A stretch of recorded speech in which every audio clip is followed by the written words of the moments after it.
What's going on, y'all? So I've seen this like 23 lockdown 23 and 1 stuff. Shout out to that guy. I like the content. So I started thinking about it and I got a few stories. So I'm gonna tell you one. I'm in 23 and 1 maximum security facility. It's very gang heavy. You know, uh, a lot of violence going on. So there was people what they call checking off, and checking off is when you go and tell somebody you're scared and you want to leave. Um, so given with that foundation, I'm sitting back. I'm on the first tier, and I hear something on the second tier. We're all locked back. Everybody's screaming and everything like they do at night, and I was having a rough moment, rough time at that day. Uh, Being locked back like that can make you go crazy. And I've gone crazy a few times. They say when you start seeing black dots, that's when you know. I didn't see no black dots, but look, anyways. So, I hear this up on the second tier. It's coming from the second tier. I'm on the first tier, second tier up here in the middle somewhere. I'm on the other end. Over here, it's up here. So I hear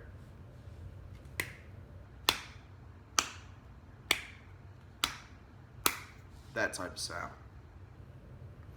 But it was really loud. And it was like really deep. You know what I mean? Like a deep thud, thud. And it sounded like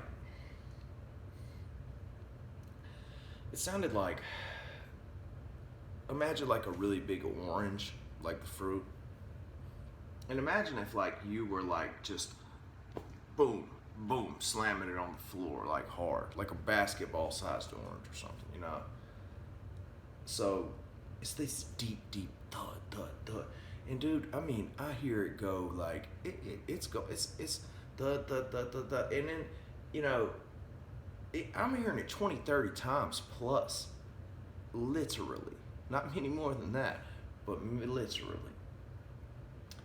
And I'm thinking, what the hell is that? And I'm like, because sounds in there, like there's, but like, because like when you're locked in a cell, 23 and 1, you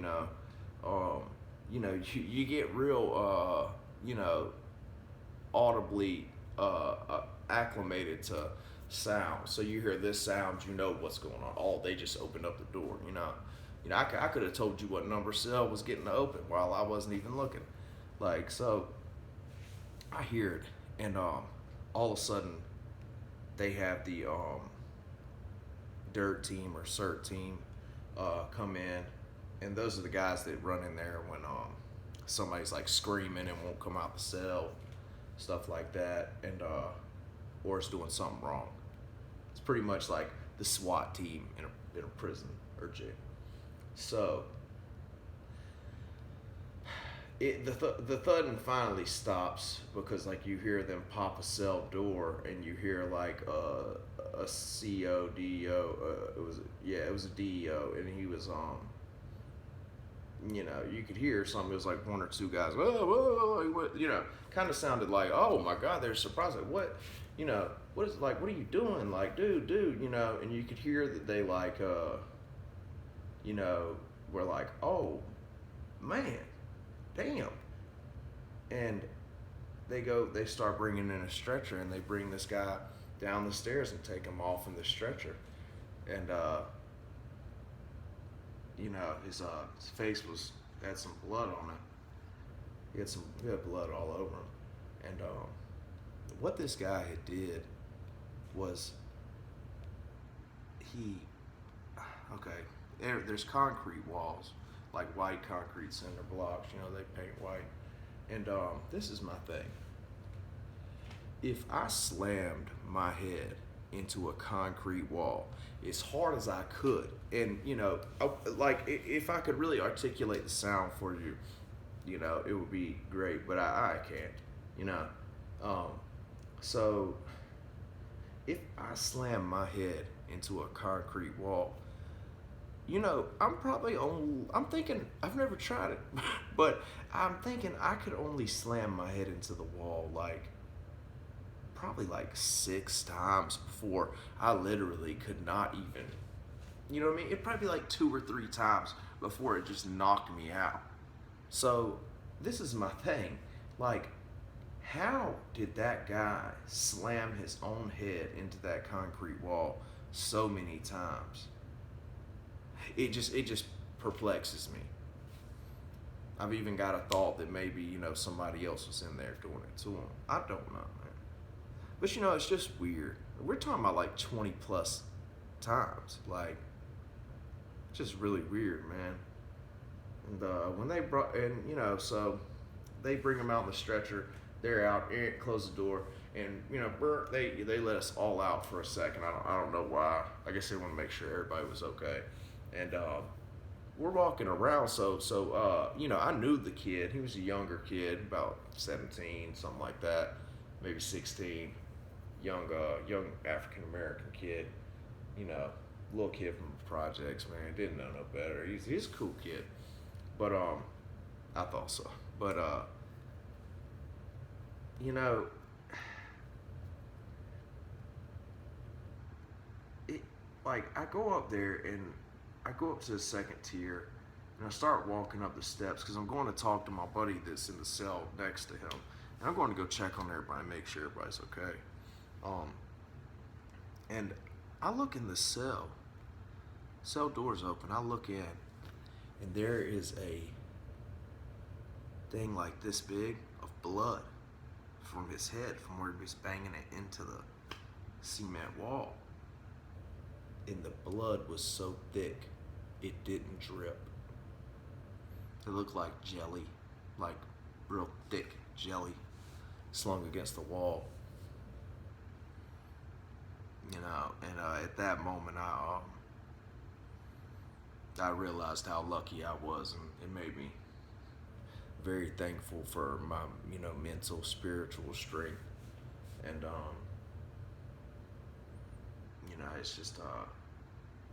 it's just sad, man. Maybe he was doing it to get out because he just couldn't take it anymore. He was a active gang member. I think he was a blood. And, when you see these young individuals like that, I'm the type of guy, man, I took care of a lot of people in there, and it got to the point where, like, where I was at in my, like, pod or dorm or whatever you want to call it, like, I always became, like, a kind of like a leader, I was like dad to everybody, man. I was checking on people because, I wasn't too good all the time, but, I was good enough to stay myself and, check on people. I remember there was this 17-year-old kid in there, and I was in this program called Star and Grad. It's where you go in there and you're in like a group in the grad class, and so you got like 7 or 8 gentlemen and females that are like talking about issues. Everybody takes turns talking, like an AA meeting and stuff, that type of thing. And like we're talking about issues, whatever you needed to talk about. People talked about like childhood trauma, being raped, abuse and stuff. That was a big thing. We were trying to vocalize it. Shout out to Larry at Durham County. Shout out to Mr. Larry that ran the grad program. Man, you were good, man. You were thorough. Much love, man. I hope you're doing good, man. I'll probably come see these guys soon. And then big shout outs to Jermaine. Boy, Maine, he was my counselor. And this guy was excellent, man. And the thing about it is like Larry was so cool. Like he was like an older black guy, He's like, 50 something, I guess, old, late 40s, and like he was an old school pimp black dude, you know what I mean? And he's like, he had done a bunch of years, like 30 or some years in federal prison, and he got out, and these guys work in the facility, and I'm pretty sure they all still work there. And the thing is like they don't make that much, but they don't have to do this stuff for their job. They should probably get paid a whole lot more for like what they have to do and what they're doing. I mean, saving lives, man. Once again, shout out to Larry, Mr. Larry. What's up, man? And shout out to Jermaine, man. Maine, what's up, man? I love you guys, and I appreciate you guys, man. You guys really helped me out. You know, what these classes were was a recidivism program, which means helping you not come back there and what you should do. The STAR program, the first part of it was STAR and grad. The first part was STAR, second part was grad. But in the STAR program, that was more of like a like for drug addicts, you know what I mean? For people that were there for drug charges and stuff. And after you finish this program, it was like 30-day program, the STAR was.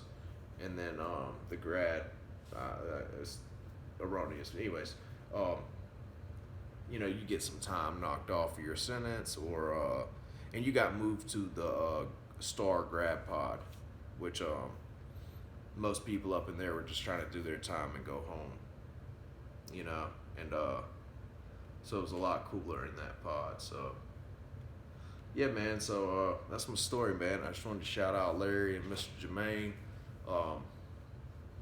You guys rock solid, man. Y'all have a good night. Hope you enjoy the story. Leave some comments if you want to. Don't leave no negativity, bro, because look, like, understand this. Things that I've been through in life, you not gonna bother me, bro. You're really not. So, leave it if you want to. But I will clown back one